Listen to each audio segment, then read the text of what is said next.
नमस्कार, अस्सलाम वालेकुम, सत श्री अकाल, जय झूलेलाल। मैं हूं जी प्रेम मटलानी और आप देख रहे हैं हालात हाजरा का प्रोग्राम। हकीकत ये है, इब्तदा में आपसे दरख्वास्त है, चैनल ज़रूर सब्सक्राइब करें। दोस्तों, इतना तो हमारे देखने और सुनने वालों को इल्म होगा ही कि किस तरह 7 अक्टूबर 2023 को हमास वालों ने अचानक इसराइल पे आधी रात को हमला कर दिया। 1200-1300 लोगों का बेईमाना कत्ल किया, कई के तो गले काटे थे, रेप किए और जाते जाते 250-300 लोगों को अपने साथ अगवा करके लेके गए, जिनमें से कुछ लोगों को वो वापस कर चुके हैं। अच्छा, इसके बाद फिर क्या हुआ? ये 7 तारीख को हमला किया तो 8 तारीख से इसराइल और हमास की जंग जारी हो गई, और जिसके नतीजे में तकरीबन 15 महीने गुजर चुके हैं, जिसके नतीजे में अब गजा पूरा खंडर बन चुका है। कहने को 30-40 हजार लोगों की अमवात वाक़ हो चुकी हैं।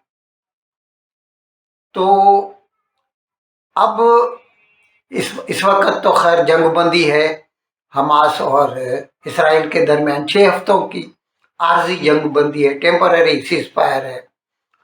तो यूं कह सकते हैं कि एक किस्म का जंग में तातुल है, it is a suspension of hostilities. और वो जो होस्टेजेस हैं, 101 बच गए थे इसराइल के हमास वालों के पास, उनमें से 3-4 करके हर रोज वापस कर रहे हैं। अब इसके बाद क्या होगा, इसके लिए कोई खुलासा नहीं है। हमास वाले चाहेंगे या खुलम खुला कह रहे हैं कि इसराइल अपनी फौजें गजा से निकाल के ले जाए और जैसा पहले था उनकी हुकूमत कायम हो जाए, जबकि इसराइल इस बात का खुलासा कर चुका है कि अब वो गजा हमास के हाथ में नहीं देगा। वैसे भी मैं आपको बता दूं, ये 2005 में इसराइल ने खुद दिया था फलस्तीनियों को रहने के लिए। हकीकत में उसने तो इस उम्मीद पे दिया था कि ये लोग अमन अमान से रहेंगे, लेकिन उन्होंने क्या किया कि पूरी दुनिया से चंदे इकट्ठे कर करके हथियार बनाते रहे। लोगों की माली हालत नहीं सुधारी, लेकिन हथियार बनाते रहे ताकि वो इसराइल से जंग जारी रख सके। और ये 77 साल से जारी है, जो है शुरू से लेके फलस्तीनियों का यही रहा है कि नहीं, इसराइल के साथ जंग करेंगे। खैर, मैं अर्ज कर रहा था कि ये जो गजा का इलाका है ना, ये भी इसराइल के ही हाथ में था, जो उसने खुद अमन अमान की उम्मीद रखते हुए फलस्तीनियों के हवाले किया था, जिसके ऊपर हमास ने कब्जा कर लिया और फिर उसने एक मुस्तकिल जंग जारी रखी इसराइल के खिलाफ, और जिसका कल्मिनेशन हुआ 23 की 7 अक्टूबर को। अच्छा, तो अब सवाल ये है, अब क्या हो आगे? जैसा मैंने कहा कि हमास वाले चाहेंगे हमको वापस कर दे, जो कि इसराइल मना कर चुका है कि ऐसा तो होगा नहीं। तो वो जो 20 लाख लोग गजा में रहते हैं, उनका अभी क्या होगा? क्योंकि you can not differentiate an ordinary Palestinian from a Hamas fighter. कुछ पता नहीं कौन हमास का फाइटर है और कौन ऑर्डिनरी हमास गजा का फलस्तीनी सिटीजन।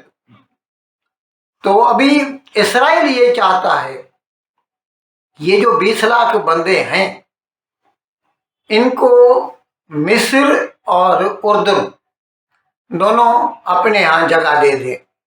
मैं आपकी इतला के लिए अर्ज कर दूं, शुरू से फलस्तीनी उर्दू में ही रहते थे और ये वहां की ही रियायत थे, लेकिन अब हालत ये हो गई है कि न तो मिस्र न तो उर्दू उनको लेने के लिए तैयार है।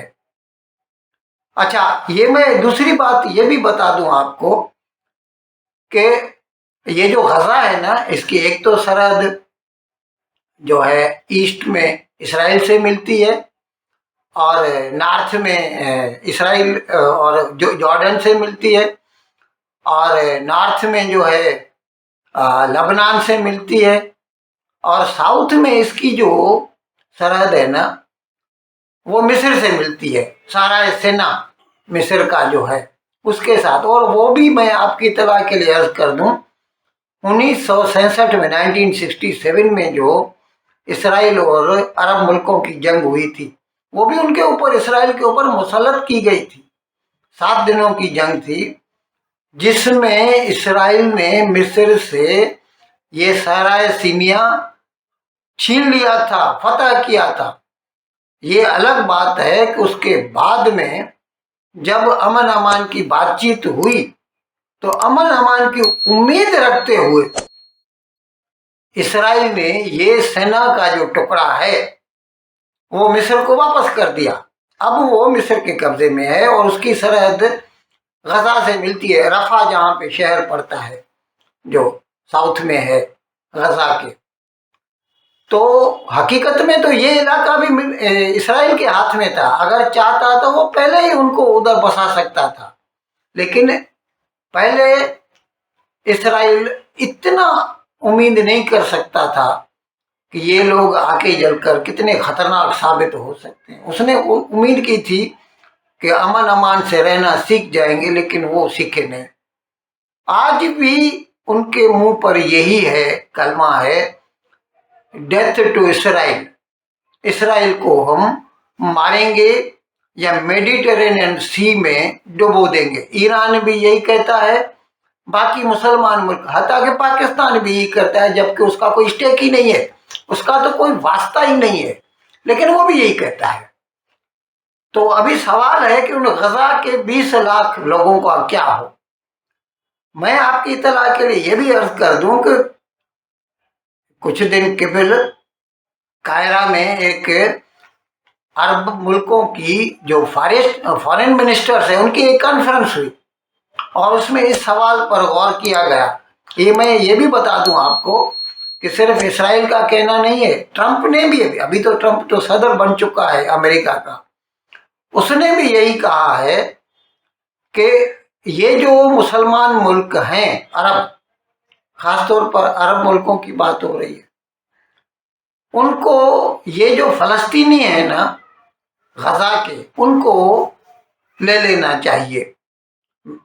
इसराइल ने तो सिर्फ कहा था मिस्र और उर्दन को लेना चाहिए, लेकिन ट्रंप चाहता है कि सारे ममालिक बांट ले इनको।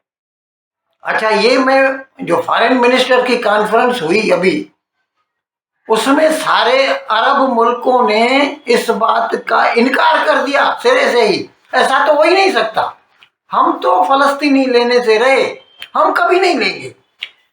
जंग के लिए उनको पैसा देंगे, मरने के लिए उनको पैसा देंगे, लेकिन अभी देखिए 20 लाख बंदे रहते हैं वहां पे, और ये जो ममालिक हैं, मैं जिनकी अभी मीटिंग हुई है, मैं उनके नाम बताता हूं आपको।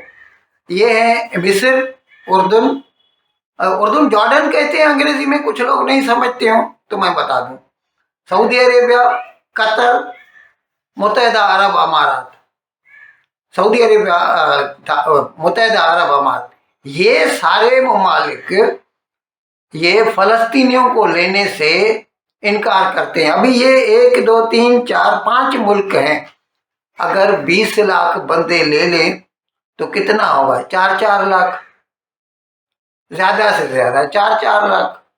4 लाख बंदे लेने के लिए वो लोग तैयार नहीं है। हकीकत में उसकी भी एक वजह है, क्योंकि फलस्तीनी जो है ना वो अमन पसंद नहीं है। आपको मैं पहले भी कई मरतबा बता चुका हूं, फिर से बता रहा हूं क्योंकि मौका है ऐसा। 1967 की जंग में जब ये अरब लोग हार गए तो कई फलस्तीनी वहां से भागकर उर्दन गए थे, اور وہاں جا کر ان لوگوں نے پھر ہتھیار اکٹھے کر کے، اس وقت کنگ حسین تھا اردن کا بادشاہ، بھی اس کا بیٹا ہے عبداللہ بن حسین، کنگ حسین کو انہوں نے دھمکیاں دینا شروع کر دی کہ ہم تو تخت پہ قبضہ کر لیں گے، تم کو ہٹا دیں گے۔ اور اس وقت پاکستان میں جنرل یحییٰ خان کی حکومت تھی، 70 کی بات کر رہا ہوں، 1970۔ اس نے بریگیڈیئر ضیاء، جو بعد میں صدر بنا پاکستان کا، اس کے ساتھ 25,000 کی فوج بھیجی۔ پاکستانی پنجابیوں نے آ کے کئی لاکھ لوگوں کو، فلسطینیوں کا قتل عام کیا تھا اردن میں، جارڈن میں، شاہ حسین کے حکم پر۔ اور اس وقت وہ پھر بھاگ کر 70 میں وہ لوگ پھر لبنان چلے گئے، اور پھر لبنان کا کھانا خراب کر دیا۔ آج تک لبنان برباد ہے اس کی وجہ سے، نہیں تو اس سے پہلے لبنان کو پیرس آف دا ایسٹ کہا جاتا تھا، اتنا خوبصورت تھا اور بہت امن امان سے رہتا تھا۔ اب اس کے اوپر حزب اللہ کا قبضہ ہو گیا ہے، جو سارا دن صرف جنگ کی بات کرتا ہے، لوگوں کے بھلے کی بات نہیں کرے گا۔ خیر، یہ میں آپ کو اس کا بیک گراؤنڈ بتا رہا ہوں، لیکن حقیقت میں جب سارے یہ مسلمان ملک رونا روتے ہیں کہ فلسطینیوں کے اوپر یہ ظلم ہے، وہ ہے، تو کون سی بڑی بات ہے؟ ٹریلینز آف ڈالرز کے مالک ہیں یہ لوگ، سعودی عربیہ یا عراق، یہ جو بھی ممالک ہیں، کویت، اگر 4 لاکھ، یہ جو میں نے 5 ملک، اس میں کویت نہیں تھا، 5 ملک اگر 4 لاکھ بندے لے لینا تو مسئلہ حل ہو جائے، کون سی بڑی بات ہے؟ لیکن نہیں، وہ چاہیں گے کہ یہ جنگ جاری رہے، تاکہ، اور ان کو ڈر بھی ہے، وہ بھی ہے۔ ابھی آپ خود سوچئے کہ اس معاملے کا حل کیا ہو۔ اسرائیل تو لینا نہیں چاہتا، اور یہ عرب ممالک بھی انکاری ہیں اس سے، کیا ہو اس کا۔ اس وقت تو یہ معاملہ تعطل کا شکار ہے، suspension, every thing is under suspension, کچھ کہہ نہیں سکتے آنے والی کل کو کیا ہو۔ لیکن حقیقت میں اگر تھوڑا کمپیشن رکھیں یہ مسلمان ملک، اور 4 لاکھ یہ لے لیں، تو شاید اس مسئلے کا جو ہے دیر پا پرماننٹ سالوشن نکل آئے۔ ان الفاظ کے ساتھ آج کا پروگرام ختم کرنے کی آپ سے اجازت چاہتا ہوں، لیکن ودائی لینے سے پہلے ایک مرتبہ پھر آپ سے میری درخواست ہے کہ جس کسی صاحب یا صاحبہ نے اب تک ہمارے اس چینل کو سبسکرائب نہیں کیا، عذرائے کرم اس کو جلد سے جلد سبسکرائب کریں، پروگرام کو لائک کریں، شیئر کریں، اور گھنٹی کا بٹن دبانا نہ بھولیں۔ بہت بہت شکریہ۔ خدا حافظ۔